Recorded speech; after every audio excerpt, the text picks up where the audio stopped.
Assalamualaikum warahmatullahi wabarakatuh. Perkenalkan, nama saya Reski Rahim, NIM 43225 dari KPIA 2020. Baiklah, saya akan membacakan ringkasan dari materi kelompok 2 sampai kelompok 7. Materi yang pertama dari materi kelompok 2 tentang dakwah sebelum Islam, dakwah masa Khulafaur Rasyidin, kekhalifahan dan dakwah pada masa modern. 1. Dakwah sebelum Islam para nabi. Semua dan rasul bertugas memanggil, menyeru dan mengajak manusia untuk beriman kepada Allah Subhanahu wa taala dan menjalankan syariat agamanya. 2. Dakwah pada masa kekhalifahan. Yang pertama, kita lihat dari Khalifah Abu Bakar As-Siddiq. Abu Bakar As-Siddiq adalah orang pertama menyambut dakwah Rasulullah SAW untuk memeluk Islam.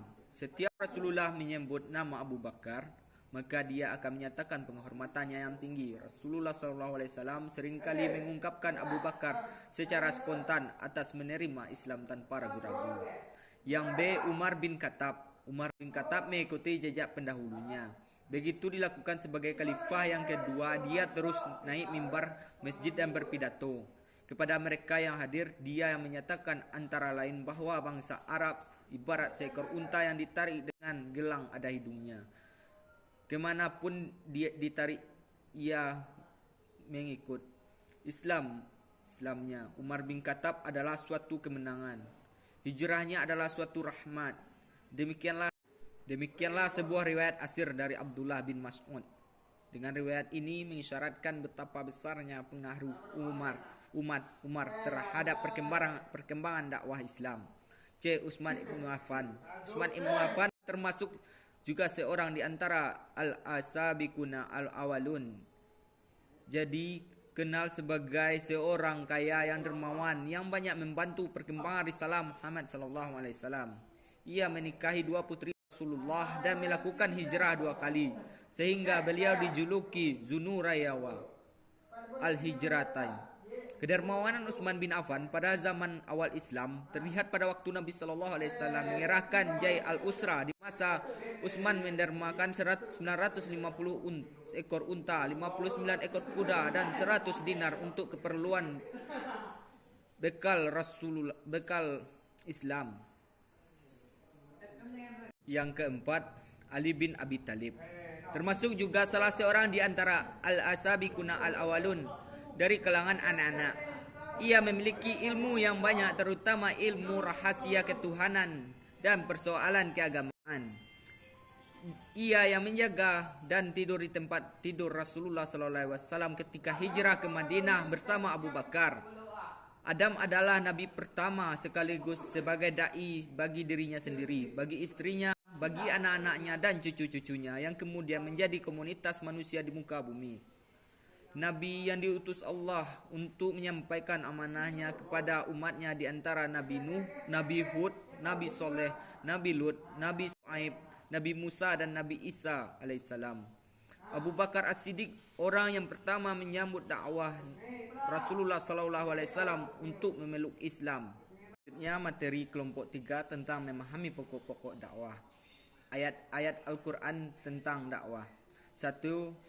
Quran surah Ali Imran ayat 104. A'udzu billahi minas syaitonir rajim. Bismillahirrahmanirrahim. Wal takum minkum ammatu yad'una ilal khairi wa ya'muruna bil ma'rufi wa yanhauna 'anil munkar wa ulaika humul muflihun.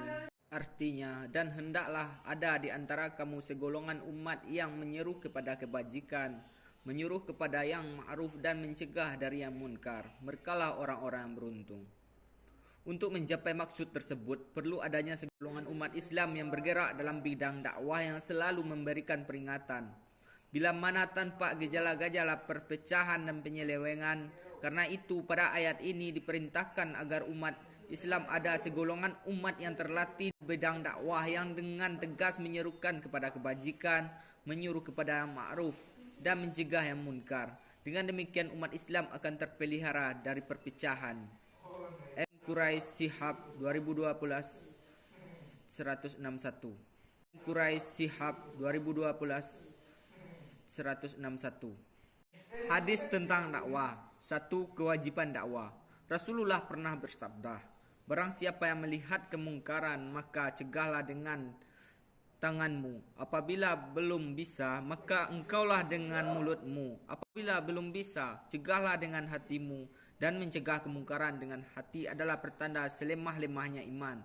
Hadis riwayat Sahih Muslim.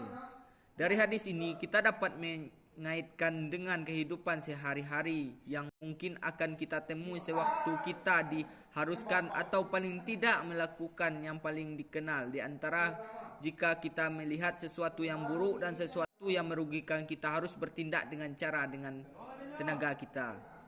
2. Hukum berdakwah. Di sini juga dijelaskan petunjuk itu lebih baik daripada memiliki unta merah. Hal ini bisa diartikan bahwa petunjuk atau hidayah itu lebih berharga daripada kita. 3. Metode dakwah. Perintah Allah Subhanahu wa taala untuk berdakwah dengan lemah lembut bukan berarti umat Islam boleh bersikap masa bodoh terhadap kemungkaran dan kemaksiatan. Perintah tersebut dimaksudkan agar dalam melaksanakan dakwah dijalankan dengan cara yang terbaik sebagaimana dicontohkan Nabi Sallallahu Alaihi Wasallam. 5. Kesabaran dakwah dalam berdakwah. 4. Media dakwah. B. Rukun-rukun dakwah. 1. Da'i, 2. Mad'u, 3. Manhaj dakwah, dan 4. Wasail. Materi kelompok 4 tentang Madil al-Asyarah dalam ilmu dakwah. Al-Mabadi al-Asyarah adalah sebuah istilah yang dipakai oleh ilmuwan untuk menjelaskan 10 hal pokok tentang sebuah ilmu yang harus diketahui oleh para penuntutnya. A. Macam-macam mabadi asyarah. 1. Al-Hajj, 2. Al-Maudu', 3. Al-Samrah, 4. Al-Nisbah, 5. Al-Fat, 6. Al-Wadi', 7. Al-Ish, 8. Al-Istimdad, 9. Al-Hub Al-Asyar'i, dan 10. Al-Masail. Materi kelompok 5 tentang pengertian manhaj dakwah. A. Strategi dakwah dan masjid. 1. Pengertian strategi dakwah. Strategi dakwah adalah perencanaan yang berisi rangkaian kegiatan yang didesain untuk mencapai tujuan dakwah tertentu. 2. Macam-macam strategi dakwah.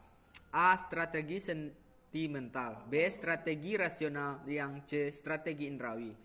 Macam-macam dakwah.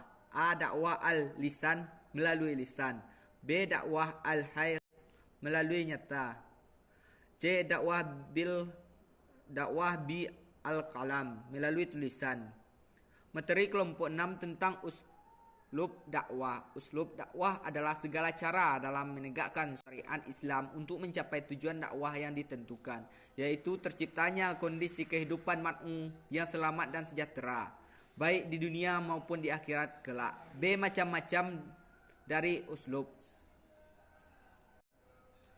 1. Uslub hikmah, metode dakwah yang meletakkan segala sesuatu pada tempat dan proporsinya. Uslub al-mau'izah al-hasanah, metode nasihat atau petuah yang baik. 3. Uslub mujadilah qudwah hasanah, metode dakwah dengan keteladanan yang baik. C. Karakteristik uslub dakwah. 1. Rabbaniyah, berorientasi ketuhanan. 2. Samilatun ghairu jaz'iyain, menyeluruh dan tidak parsial. 3. Mu'ahiratun ghairu taqlidiyah, kekinian tidak kuno. 4. Ilmiah, berlandasan ilmu. 5. Mahaliyatun wa amiyatun, lokal dan global. Itulah yang sedikit saya sampaikan. Jika ada kesalahan kata ataupun perbuatan maupun lisan saya minta maaf.